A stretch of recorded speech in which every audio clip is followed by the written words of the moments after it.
Look.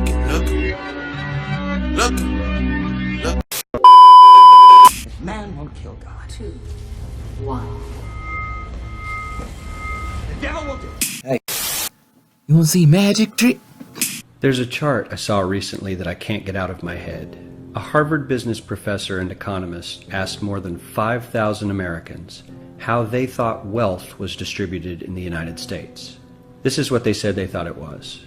Dividing the country into 5 rough groups of the top, bottom, and middle 3 20% groups, they asked people how they thought the wealth in this country was divided. Then he asked them what they thought was the ideal distribution. And 92%, that's at least 9 out of 10 of them, said it should be more like this. In other words, more equitable than they think it is. Now that fact is telling, admittedly, the notion that most Americans know that the system is already skewed unfairly. But what's most interesting to me is the reality compared to our perception. The ideal is as far removed from our perception of reality as the actual distribution is from what we think exists in this country. So ignore the ideal for a moment. Here's what we think it is again. And here is the actual distribution. Shockingly skewed. Not only do the bottom 20% and the next 20%, the bottom 40% of Americans barely have any of the wealth. I mean, it's hard to even see them on the chart. But the top 1% has more of the country's wealth than 9 out of 10 Americans believe the entire top 20% should have. Mind-blowing. But let's look at it another way, because I find this chart kind of difficult to wrap my head around. Instead, let's reduce the 311 million Americans to just a representative 100 people. Make it simple.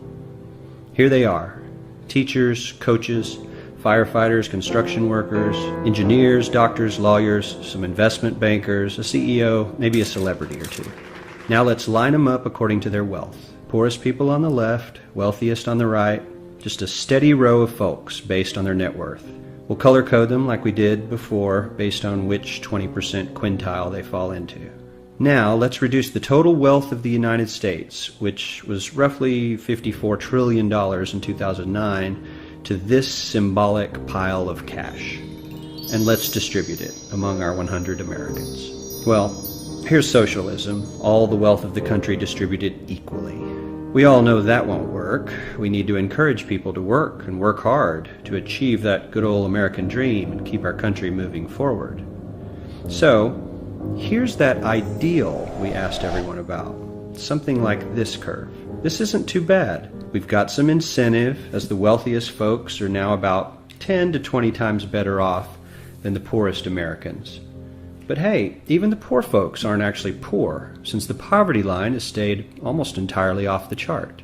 We have a super healthy middle class with a smooth transition into wealth. And yes, Republicans and Democrats alike chose this curve. 9 out of 10 people, 92%, said this was a nice, ideal distribution of America's wealth.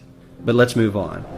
This is what people think America's wealth distribution actually looks like. Not as equitable, clearly, but for me, even this still looks pretty great.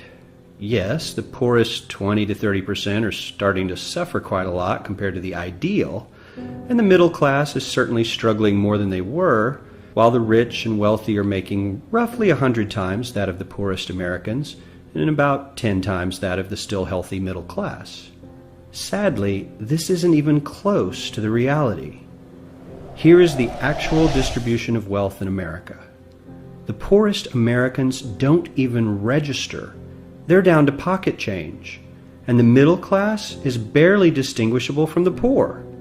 In fact, even the rich between the top 10 and 20 percentile are worse off. Only the top 10% are better off. And how much better off? So much better off that the top 2 to 5% are actually off the chart at this scale.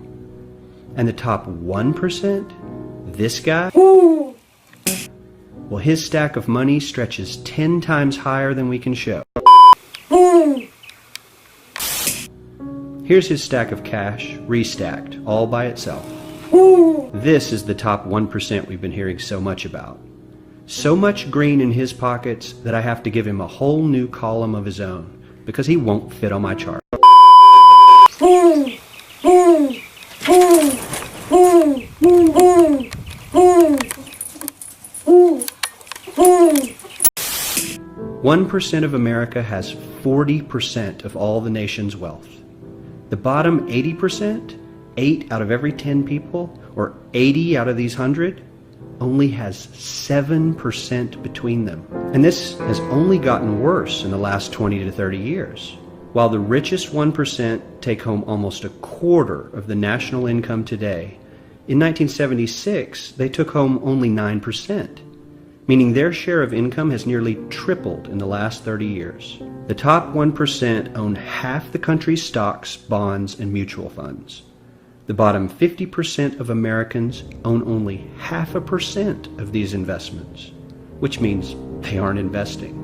They're just scraping by. I'm sure many of these wealthy people have worked very hard for their money, but do you really believe that the CEO is working 380 times harder than his average employee? Not his lowest paid employee, not the janitor, but the average earner in his company. The average worker needs to work more than a month to earn what the CEO makes in 1 hour.